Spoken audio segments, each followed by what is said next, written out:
reported violence vary greatly. And as I already said, oftentimes a statistical increase is actually just an increase in reporting and not an increase in the amount of gender-based violence occurring in a given public space. A majority of respondents do have national regulations which apply to the company, and half have developed an internal procedure for dealing with this. And everyday security measures are seen as contributing to the security of women, with a few respondents also applying specific measures. I see in the chat someone has asked me to please speak slower. So it's at the end of my presentation, it's too late. But I will try for the following slides to be a bit slower. We're also under a tight deadline. So feel free to add any questions in the chat and I'll get back to you there. I'm now going to move along to the panel session, which is UIC members and their combat against gender-based violence. I'd like to remind the panelists that they have around 5 to 10 minutes to explain the situation. And if everyone respects that, we'll have time at the end to have a live discussion all together about that. Yes, so I'd like to pass the floor to FGC, Meritxell Salas. I think I saw you joining the room. Yes. Yeah, hello, I'm here. Great. Well, okay. Hello everyone, and thank you all for being here. My name is Meritxell. I work at FGC, and as a UIC member, we are going to present our company's plan for the combat we are addressing here today. So the combat against gender-based violence in our sector. So next slide. Okay, you might already know us, but just to say that we are a public company based in Barcelona, and we are in charge of some railway lines in the surroundings of the city. So next slide. Well, for those who could attend the last webinar, you've already heard about our equality plan, which has been designed in collaboration of both employees and company representatives, and which gathers a total of 79 actions. All those actions are based on a comprehensive approach, and they are meant to have an impact in many different areas. So we're talking about recruitment, promotion, an impact in the company culture, etc.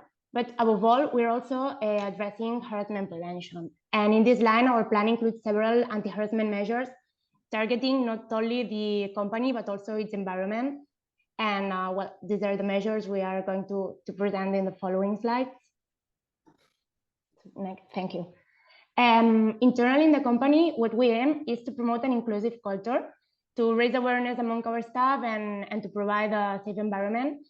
So on the one hand, we have updated our protocol for the prevention and action against sexual harassment, including the designation of what we call people of reference. These are people in the company who have received specific training in this field, even through university courses, and they are appointed to be in charge for attending harassment situations or any potential harassment situation that might happen in the company. On the other hand, we also keep constantly working on communicating our protocol. We work on awareness campaigns for the whole staff, and we organize dedicated trainings to our employees, including to managers, since they are supposed to be the ones responsible for harassment detection and prevention in the workplace. And last but not least, in the internal side, well, the national law here in Spain establishes the right for adjusting the working conditions to victims of domestic gender-based violence. This same law allows it once the victim already have legal accreditation. But since this period can take a long time, what we do at FGC is to facilitate the required conditions, the change in working conditions, as soon as possible, even before obtaining legal proof, so that we can help our employees. So if we move to the next slide. Okay, externally and aiming to care for our users in this case, we undertook a security audit of our spaces with a gender perspective. This audit included the analysis of 4 stations, 62 hours of observations, and 17 interviews to our station staff. And the aim was to identify gaps and set criteria to improve the design in our facilities. Also, we organize trainings to our employees, but in this case, in the external side, these trainings are in collaboration with the Catalan police, and they are addressed on how to identify harassment on public spaces and know how to act. And well, since we want to raise awareness, public awareness to our users, we launch every year a zero tolerance campaign as well. And again, last but not least, we've implemented a specific function in our FGC mobile app to report sexual harassment situations, which allows complaints to be received in real time. And it allows us to be quickly when managing the situations to protect our users. So if we go to the next slide. Well, this is just to show some of the factors that we were considering in the gender audit. So as mentioned, we were analyzing 4 stations, and you can see we analyzed the different spaces in the stations. And we were looking at aspects such as visibility, signposting, lighting, community environment, equipment, etc. So next slide. These are, well, following the audit, we've carried out some actions. You can see them on here. It's the change of pictograms, improved lighting, improved visibility, and design for the emergency posts, and the new design for area maps, which contain better information on them. So if we go to the next slide. Okay, and just to finish, here we wanted to show that in the end, all measures have the results. So on the one hand, these are the results from a survey. We asked our users about the security perception in different environments. And according to their opinion, well, it shows that both men and women, they feel safe at our stations and even safer than generally in the neighborhoods or other contexts. And while on the other, we just wanted to highlight that well, our report was recognized. We were awarded well, we were recognized as the best initiative against harassment was during the last year, and that makes it that makes us so proud, and that makes us to keep the motivation for continue working in this combat against gender-based violence. So well, we hope you keep the same motivation too, and that's it from our side. We hope it results useful for you, this information. That's it. Thank you so much, and congratulations on the award, and thank you for keeping the time as well. So remember, questions will be at the end, so please think about any questions you might have for FGC and put them in the chat. I'd now like to pass the floor to the Railway Protection Force, Ms. Debashmita Chattopadhyay Banerjee. I'm so sorry, I probably mispronounced your name. It's good to see you again since the Congress in India. Yes, I'm very enthralled to come and present again. So do you have my presentation? Yes, I was able to download it. You should see it on the screen now. Yes. So can we go to the next slide, please? Okay. So good afternoon, everyone. I am Debashmita. So I'll be representing the Railway Protection Force. We are a part of the Ministry of Railways of the Government of India. And here we deal with a mammoth of passengers. So Indian Railways carry around 23 million passengers, out of which around 20% are women and children. So that would be around 4 million per day. That is the per day data. Can we go to the next slide, please? Since you've put me on a very short time span, so yeah. So when we talk about gender-based violence in my country, we have identified certain parameters in which we see that the cycle of gender-based violence is very important to identify in terms of the how the people who are traveling are affected in my sector. Can we go to the next slide, please? Yes. So when I was, I thought I'll be having a little bit of time.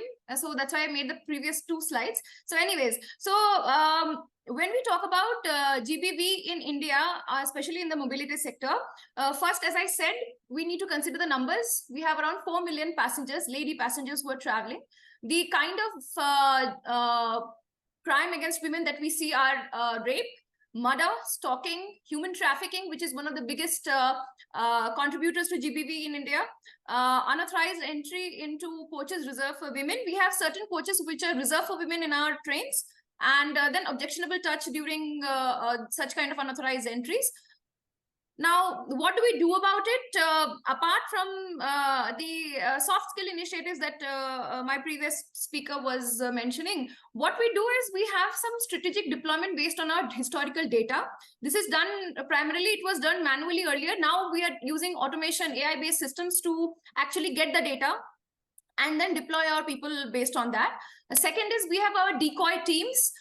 These all women teams that I'll be talking about in our flagship projects and my slides which are coming up. What we also identified that there are certain, can we go to the next slides, please? Yes.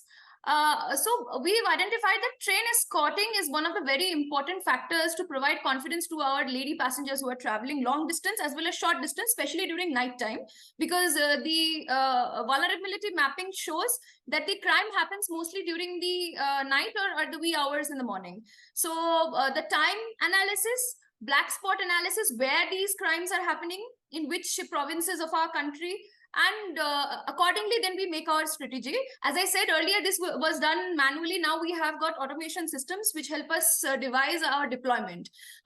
Few things that we have found as a recurring factor are removing abandoned structures. Now, in cases of rape and murder, we see that mostly trains are not vulnerable, but railway premises where there are abandoned structures and women are moving at night through these railway premises, these structures need to be removed. Second, we found that the lighting plays a very important role. Even in crime against women, we find that the end of the platforms or near the home signal where a lot of times the women move to get out of the railway premises through a shortcut.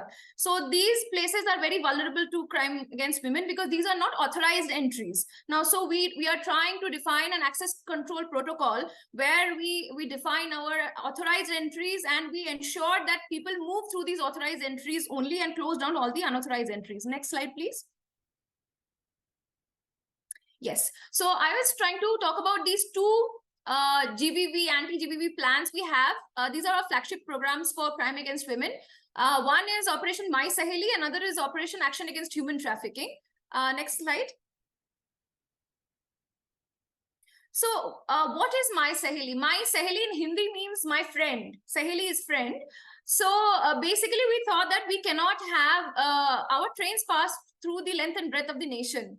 That is from Kashmir to Kanyakumari, it's around 3,500 kilometers. We can't have a single escort party escorting the ladies from one part to the other, given the distance which is being traveled. So what we did is we did a database analysis. Again, we used technology of identifying who are the most vulnerable people who are traveling. So single women passengers, women who are traveling with children, and elderly women who are traveling alone or with a caregiver. We found that through the historical analysis of crime data, we found that these were the people who were most affected against, for crime against women. So these three, the data we've got from our systems and we had captured the data. And now from the originating station, let's say, for example, a train is starting from New Delhi, the Delhi team of all women team called My Saheli would have the data already in their tablets, that these will be the women passengers, in particular these coaches. So they have a very paucity of time. They won't be able to attend the entire train, but the vulnerable people who are traveling, according to the coach numbers, they would go and attend them and say, this is my name. I'm going till the next this destination. And at next destination, there will be another team waiting. So across the province, that train will be tracked and these seat numbers will be mapped.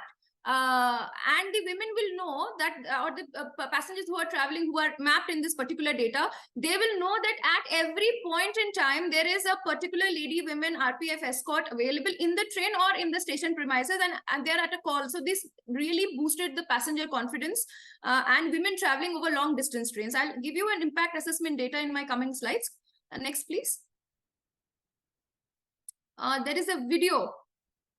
Can you play the video, Laura? Or we can play it at the end of the presentation. I think that would be better. The next slide? No, this is not the next slide. This is a video. Wait, can you hear the sound? Enhance security of women passengers over Indian Railways. RPF in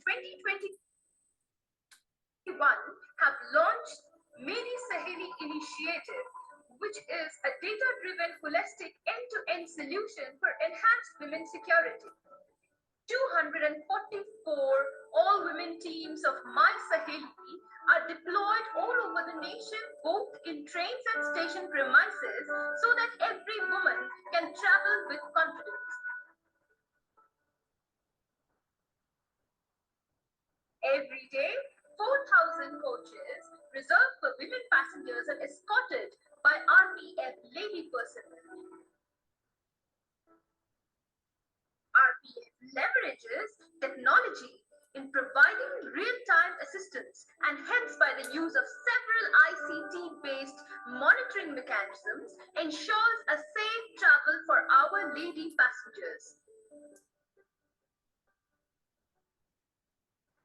For effective women's security, RPF has formed all-women teams like Shakti, Durga Bahini, Sakhi teams, and apart from that, My Saheli teams are escorting end-to-end for holistic security initiative.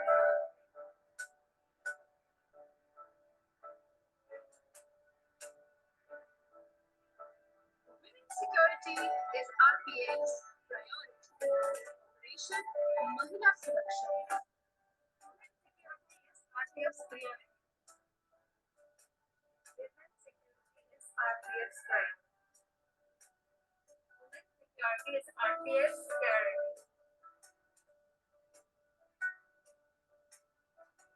Yeah, I think we can move ahead, please. There's some problem with the sound, I think. Yeah. Now coming to the data, please.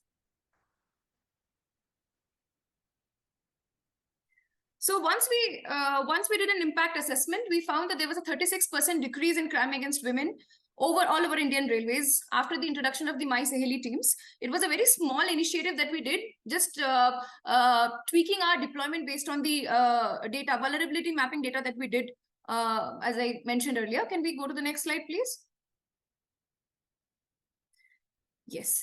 The second part was the action against human trafficking. So human trafficking is one of the major crimes that happens over Indian Railways, where women are a major chunk who are transported from the feeder states to the destination states. And we have also introduced this special operation of action against human trafficking. We call it AHT, where dedicated anti-human trafficking teams are traveling as decoys over the trains and they rescue these kids and women. So if you see that in somewhere around 2020 end, we started action against human trafficking.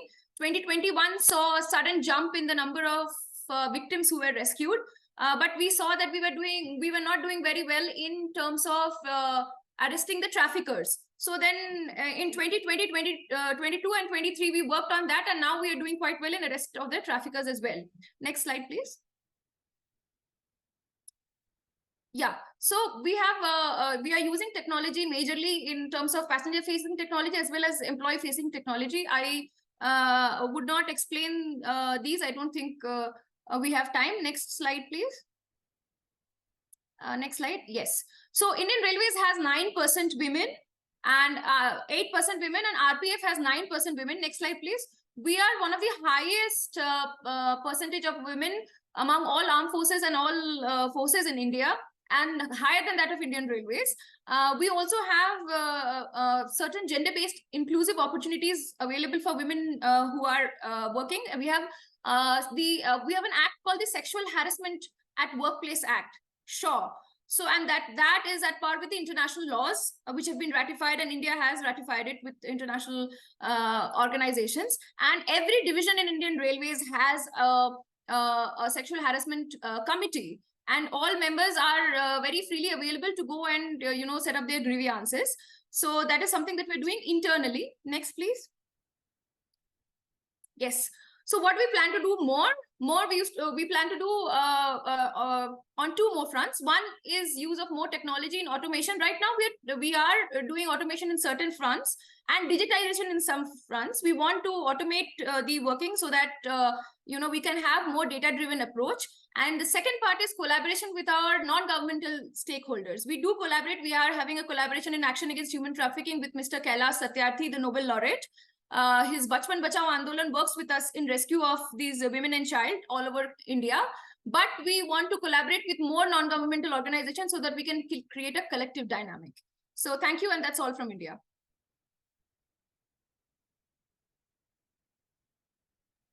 Thank you so much, Debashmita, for your presentation. We're going to go right on ahead to OBB, Camila Gerdenitsch.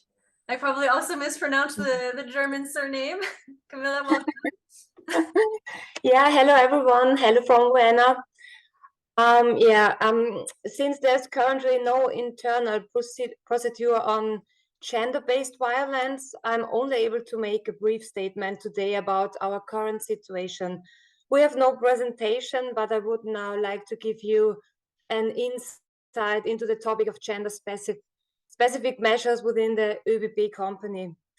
Of course, every attack is one attack too many. Preventive measures are being taken throughout the company to further reduce the number of cases. Employees receive regular training on this topic. How do I behave in such a situation? Ongoing projects in which ÖBB wants to promote fair play and socially acceptable behavior are intended to contribute to improving attacks. Here, for example, small folders with illustrations of comics draw attention to considerate manners. These folders are placed on local trains at certain destinations, and passengers are informed via screens on the train that they should behave considerately towards one another. New emergency call systems have been introduced on local trains, and where the driver is alerted directly and can immediately take appropriate measures. Most local trains run without attendants. However, specially trained employees are deployed on certain short routes from 8 p.m. Various structural measures have been and are being implemented in 131 train stations to increase travelers' feeling of safety. Architectural and technical design are essential components of these measures. The security staff has been increased and is receiving ongoing training. Since 2017, security employees in some Austrian train stations have been equipped with body cameras, and these are perceived very positively by the staff and also by the customers. There has been a significant decrease in crimes. At ÖBB, safety is the top priority, which also means that everyone must feel equally safe. In Austria, as well as at ÖBB, equal treatment applies. We currently do not have an internal procedure on gender-based violence. In principle, we do not only differentiate between women as based on their gender. The operative services company conducts an annual briefing. De-escalation training is also carried out. The offenses are analyzed across the group and appropriate measures are derived from them. Group security also takes care of case management. A 15% reduction in attacks on women has already been observed among security and customer information staff, as well as cleaning and service staff. We, the corporate security in particular, work hand in hand with the police throughout Austria. Attacks are reported, and as part of police investigations, we support the police with secured video data, which gives us a lot of information about where attacks in particular occur. It can be said that there has been an increase in attacks against customers or passengers. However, a detailed analysis of attacks on employees shows that they continue to decline overall. There's no gender breakdown here.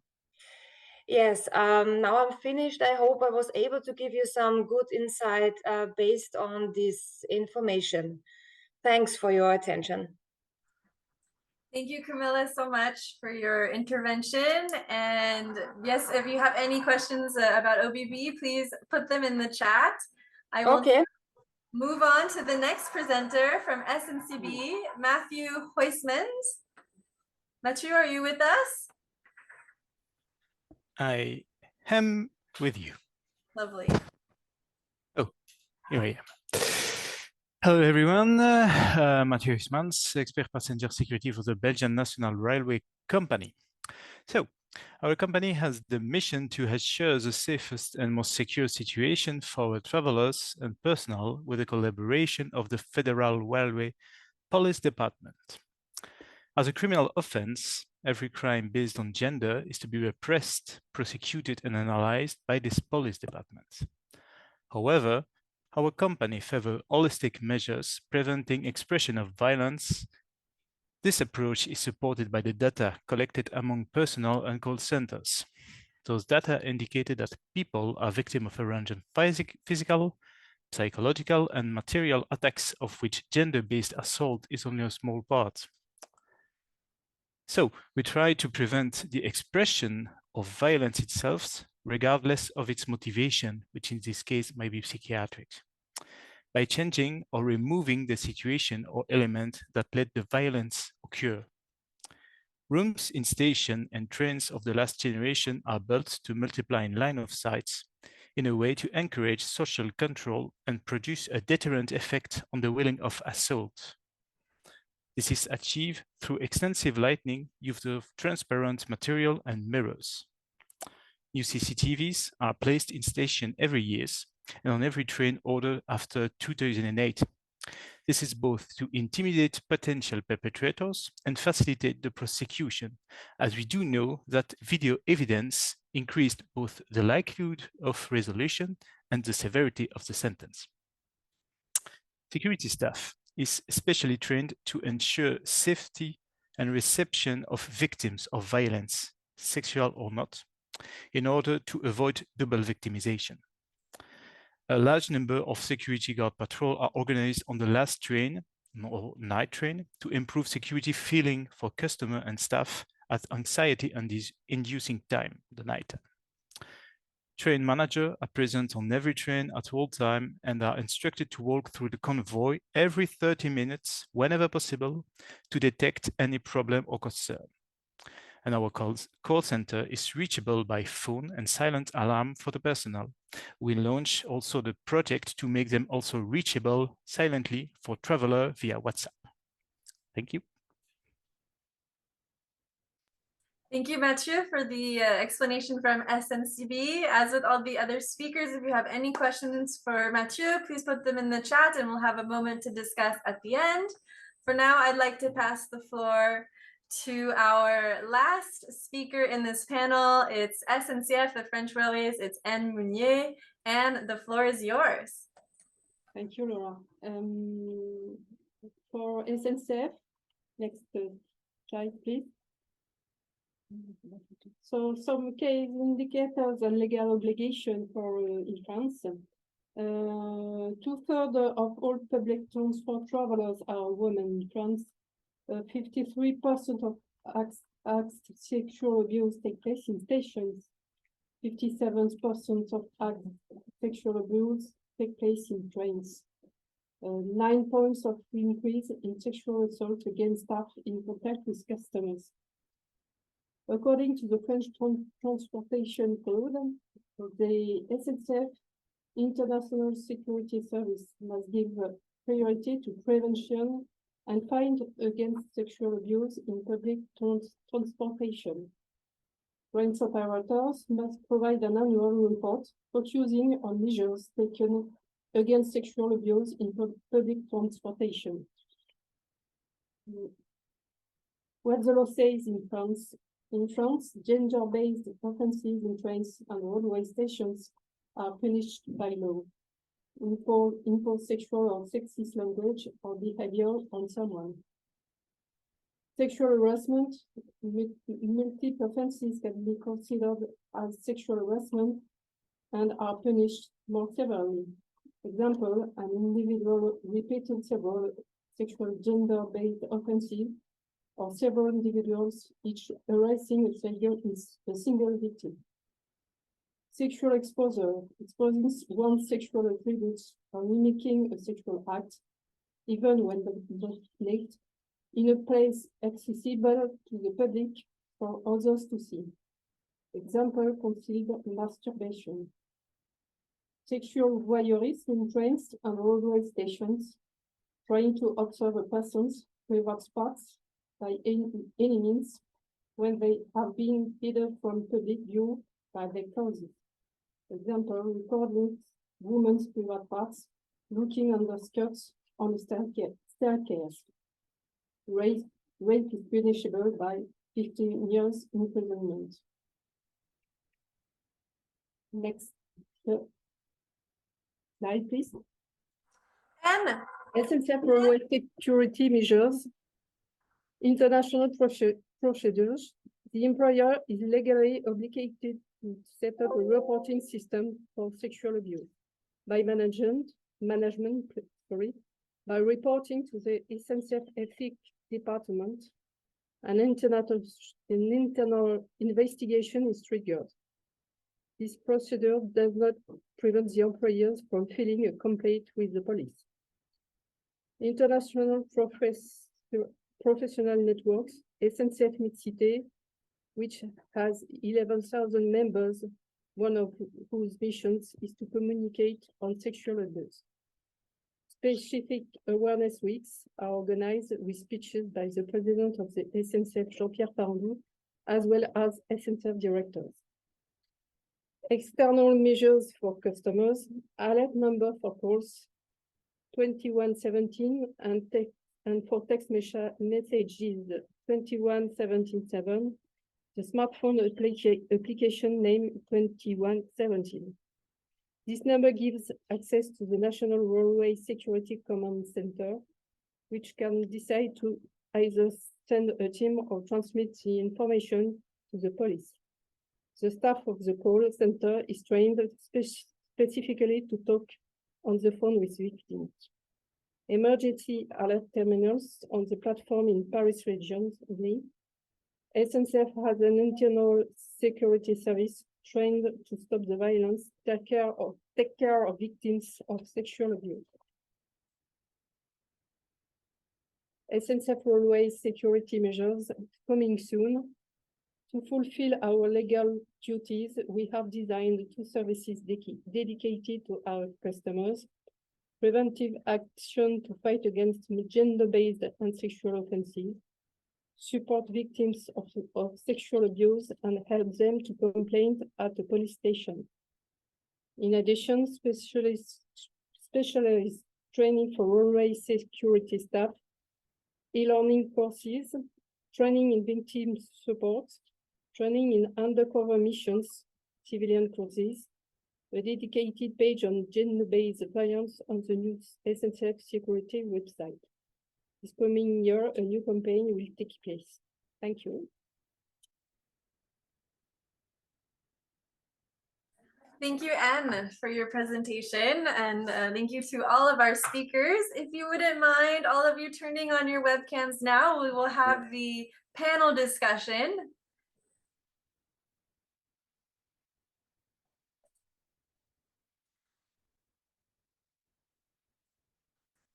So I've seen so far in the chat, there's a first question from Carmen Neithammer from EIB, the European Investment Bank.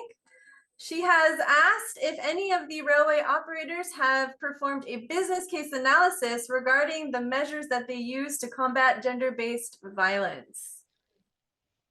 Do any of you wish to take the floor on that one? Debashmita, I know that at Railway Protection Force, you have done some business case analysis, maybe not on this specific topic. Yeah, hi, Laura. Hi. So yes, we have done some business case analysis. What we need to understand is that Indian Railways operates with 16 departments. My department is for protection of passengers and railway property. Now, we have done an impact assessment. Yes, you're going to the impact slide, I think. So we have done an impact assessment on what would be the increase in the terms of passenger confidence, and what would be the number of women, who would like to travel after such kind of initiatives are put into the map. Now, your question specifically says in terms of commercial or business perspective, that is how many, whether we have done any research analysis or case studies on whether more women would like to travel. So part A, yes, but impact on the numbers of the increase in travel would not, we have not done the numbers. I have to ask Commercial Directorate if they have done something like that. From the security perspective, we have done in terms of number of decrease in the number of crime against women and number of women who would like to travel more. Does that answer your question? Thank you, Debashmita, for that answer. And I would like to maybe pass the floor now to some of the other panelists. Maybe they have also, I think I heard Camila from OBB talking about feeling of safety and feeling of security of passengers. I don't know if she would like to add a few bits about that.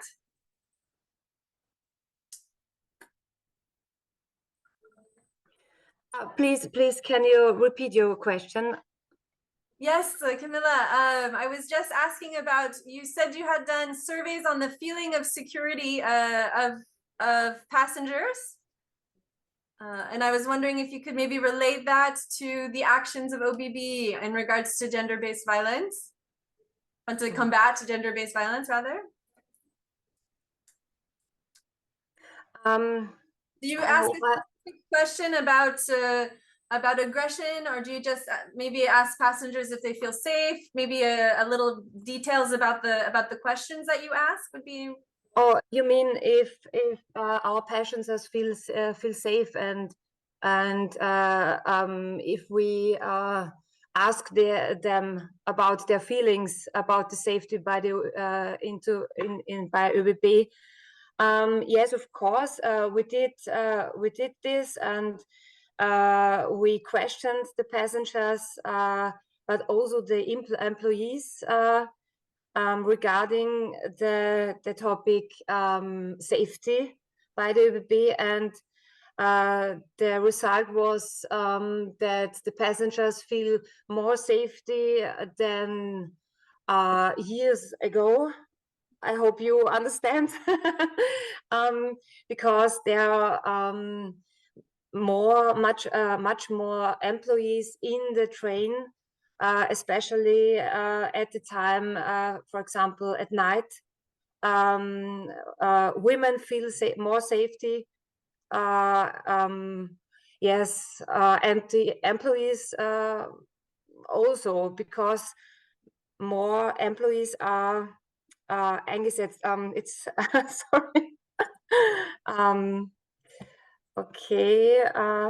Thank you, Camila. And I see in the chat, Anne and Meritxell have responded that they do not have a business case, but I do also think you have these questionnaires about feeling of security. Maybe I pass to Meritxell first, if you want to say a few words. Yeah, as mentioned, we have we performed some surveys to our users. I had one example in my last slide, but then also for those who attended the last webinar, if you can recall, we were talking about the difficulty to obtain data when it regards to our passengers. So we have some qualitative data, and amongst this data, what we do is we ask them about the perception of security, or about their feeling in our stations, about the quality they perceive, and so on. But we don't have like the analytical data that would allow us to have a business case.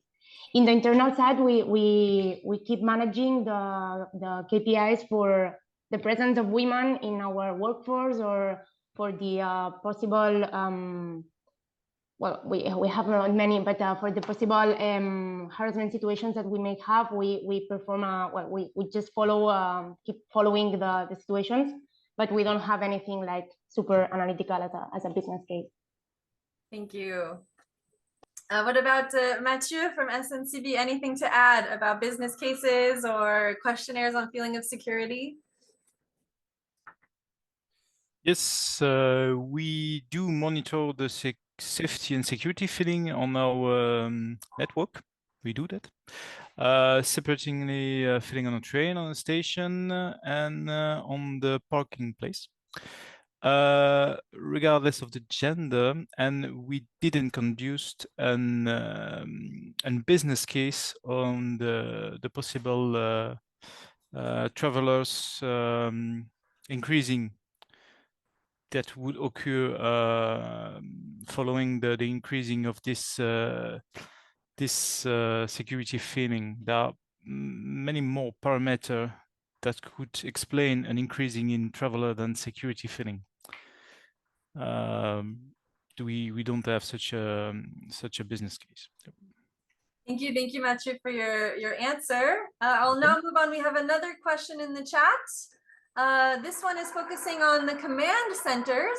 So how do the command centers decide whether to send a team in or to report to the police when a crime has been, when gender-based violence has occurred? Would any of you like to answer about the command center decision?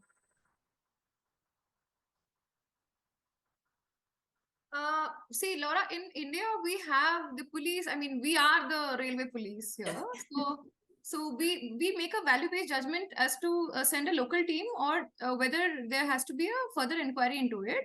But the alert which is generated by AI. Now, earlier it was manually people were viewing because the number of CCTVs has increased. And now our stations, also number of stations have increased, and the CCTVs, it will be manually very difficult for a person to view the CCTVs and, you know, monitor each CCTV and get the data to see whether the violence is happening or where the crime is being reported. So what we are getting is face recognition based systems, which can give us a proper alert in case of such violence happening, whether on premises or stations. And then there will be an alert pop up on the screen in our command control centers, as well as a mobile app, which is with designated personnel. And the personnel can, it is geo-mapped. So based on the location of the personnel, the person is given a notification that please go and attend such and such passenger in that train. Thank you so much, Debashmita. Would any of the others like to respond? Maybe we could make the question a bit larger about cooperation with the police, and how do you cooperate with the police in the case of gender-based violence occurring in the railway premises? I can answer it. In Belgium. Our call center has the scene on the position of every security team. So it's on direct time and assessment for the operator assess the time that the team will take to go to the place, or the team is present on a station where the train goes, or the team can go to a station where the train goes at a time. If it's not the case, then the police is called. And second situation is the problem regarding the police. We have a number of offenses that are in our railway code, and a number of offenses that are criminal offense, and those offenses should need the presence of the police, but the security guard can go there and keep the person waiting for the police. So it's the fastest, the best. Thank you, Mathieu. Camila? Yeah, by the ÖBB is at ÖBB, the police regularly accompany employees on the train to create a feeling of security. And passengers can also speak to the police. Just saying. Yes, thank you. Yeah, the police helps the security employees in the train, and it gives a safety feeling the passengers, especially the women. And would you like to say something about SNCF's cooperation with the police? Putting you on the spot. Yes, I can speak for Anne, Marie-Hélène Bonneau. In fact, at SNCF, the system is very close to the one from SNCB. Yes. It depends on the position of the security team. If the security team is close to the event, they will intervene. If not, it will be the police. And some difference with the security staff from SNCF. They have some police power. So they are not obliged to have a police to report and to act. Voilà. Thank you, Anne, and thank you, Marie-Hélène, for the answer. What about from FGC? In our case, to be honest, I don't really know the procedure. All our employees who work in the control center, they have received trainings and they know it. But I can say that we work in close collaboration with the police. And in fact, as already mentioned before, our trainings for our station staff, our control center staff, and drivers, they are made in collaboration with the police when it comes to our external site measures. So I'm sorry because I cannot tell you the procedure, but I know we work close to the police. That's it. Thank you for your answer. There's one last question from the chat.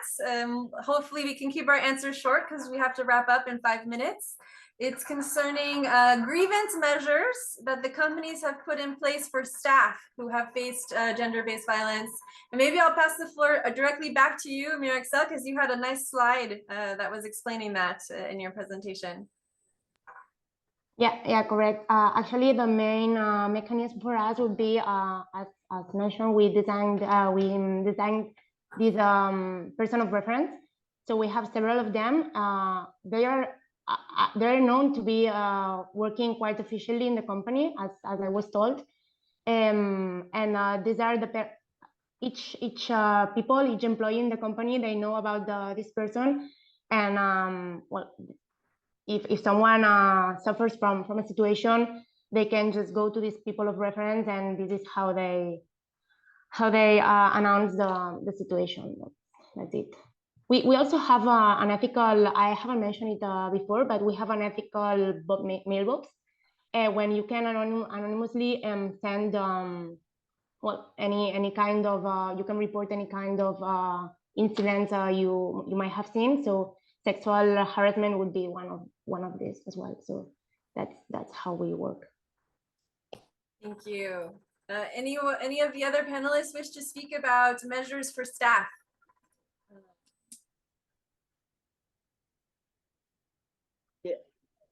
Jean-Ernest has his hand raised. Yes, do you hear me well? Yes.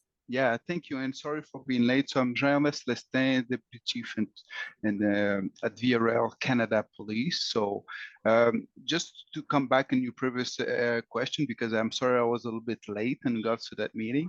Time zone, we call that, right?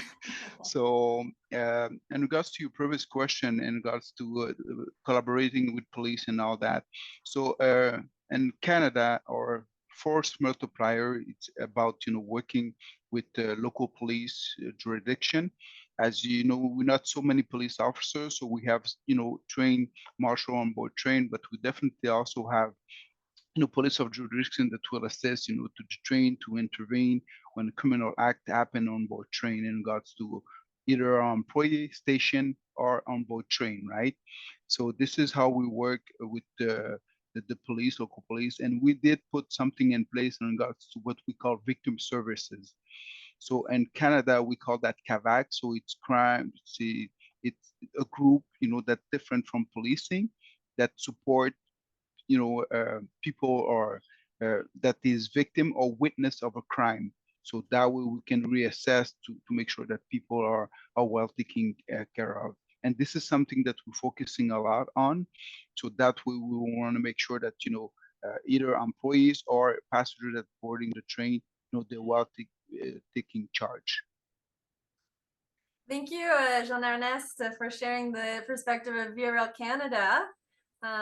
We have a few minutes left if any of the other panelists would like to say some concluding words as well about this topic.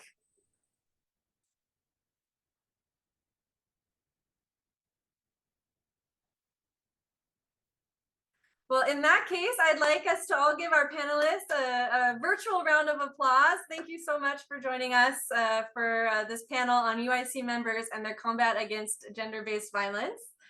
We will now move on to the next panel.